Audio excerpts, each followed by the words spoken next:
So guys ये एक सोनी का DAV साउंड सिस्टम जो कि एक होम थिएटर था और इसका जो रिलीज़ डेट है वो 2009 का है। मतलब काफ़ी 10-11 साल पुराना डिवाइस है। और ये डिवाइस काम करता था CD ड्राइवर के इनपुट और USB के इनपुट पे। तो यहाँ पे एक CD यहाँ पर इस कंसोल में एंटर की जाती थी और यहाँ से साउंड प्ले होता था। और इसके फ्रंट पैनल की बात करें तो यहाँ पे एक आपको अल्फ़ा न्यूमेरिकल डिस्प्ले से आपको इसका स्टेटस मालूम पड़ता था, मतलब साउंड कौन सा चालू है। मतलब तब यहाँ पे LCD भी नहीं थी। सो ये जो एक स्पेशल तरह का डिस्प्ले है जिसमें हैलोजन यूज़ किया गया है, मतलब एक तरह से एक इसमें प्योर LED भी नहीं है इस डिस्प्ले में। मतलब काफ़ी आउटडेटेड सिस्टम है। और हम इसके साइड में देखेंगे तो यहाँ पे आपको USB का ऑप्शन मिलता था जिसमें आप USB इंसर्ट करके साउंड प्ले कर सकते थे। और हम इसकी इंटरनल के मॉडल्स की बात करें तो यहाँ पे एक मेन बोर्ड है SMPS का। सेकंड बोर्ड है जो लॉजिक बोर्ड होता है, जो मेन प्रोसेसिंग बोर्ड। यहाँ पर एम्पलीफायर आईसीस लगी है और सारा कंट्रोल सिस्टम यहीं पर है। सो सबसे पहले हम सभी केबल्स को इस बोर्ड से डिसअटैच कर लेंगे और उसके बाद इस बोर्ड को हम देखेंगे कि इसमें कौन से सेक्शन है इस बोर्ड के अंदर में। सो यहाँ पर मैंने इस एक बॉक्स में से निकाल लिया जिसका कंसोल सेट था।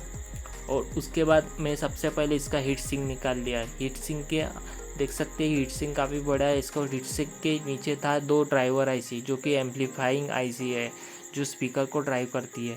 सो एक तरह का PWM एम्पलीफायर है जो कि एनालॉग एम्पलीफायर से काफ़ी कॉम्प्लेक्स होता है और उससे ड्राइव करने के लिए स्पेशल प्रोसेसर लगता है जो कि यहाँ पे लगा है। मतलब कि साउंड प्रोसेसिंग के लिए अलग प्रोसेसर। और उसका इस बोर्ड पर हमें मिलता है सोनी का एक मेन SOC जो कि सारे इनपुट और आउटपुट पेरिफेरल्स को कंट्रोल करता है। और यहाँ पे आपको एक CD ड्राइवर के लिए मोटर के लिए एक ड्राइवर IC मिल जाता है। और यहाँ पे आप देखेंगे कि जो करने वाले काफ़ी LC नेटवर्क है, इंडक्टर और कैपेसिटर। सो एक तरह से एक डिजिटल एम्पलीफायर है जो PWM सिग्नल्स पर साउंड प्रोड्यूस करता है। तो मतलब यहाँ पे काफ़ी सारे फिल्टर्स हमें चाहिए होंगे। और उसके बाद हम इस बोर्ड के क्वालिटी के पीछे से तो काफ़ी पूरा ऑटोमेटेड शोल्डर बोर्ड है। उसके बाद हम इस SMPS का देखेंगे जो कि हमारे काम का सिस्टम ये है। इसमें इस पुराने सिस्टम में से ये SMPS हमें काम का लगा क्योंकि इसमें जो है 32 वोल्ट आउटपुट है। सो ये 32 वोल्ट आउटपुट का हम कुछ और कर सकते हैं, DC पावर सप्लाई भी बना सकते हैं। और इस बोर्ड की खासियत है कि 32 के साथ साथ इसमें 12 और 5 वोल्ट भी आता है जो कि हम किसी और पर्पस के लिए यूज़ कर सकते हैं। तो फीडबैक के लिए पीछे साइड में आपको देख सकते हैं 3 ऑक्टा कपलर दिया है विथ बेस्ट आइसोलेशन के साथ। इस बोर्ड में का क्वालिटी काफ़ी अच्छा है क्योंकि इसमें जो आइसोलेशन गैप है मेंस हाई और DC वोल्टेज में मतलब काफ़ी कम कॉपर एरिया में यहाँ पर आइसोलेशन ट्रैक बनाए हैं, आइसोलेशन दिया है ट्रैक्स के बीच में। सो हम इस बोर्ड को हम यूज़ कर सकते हैं किसी और पर्पस के लिए।